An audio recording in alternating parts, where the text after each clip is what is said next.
Hola, soy la doctora Paulina Barbera, especialista en ortodoncia y ortopedia maxilar.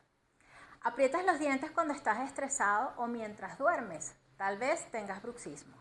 El bruxismo puede ser causado por estrés, una mala mordida o una alineación incorrecta de tus dientes. Con el tiempo, el bruxismo puede desgastar tus dientes, puede causarte dolor en la mandíbula, dolor de cabeza, dolor de cuello o incluso puede afectar tu sueño. La ortodoncia corrige la alineación dental, mejora la mordida y ayuda a reducir el esfuerzo que hace tu mandíbula al cerrar.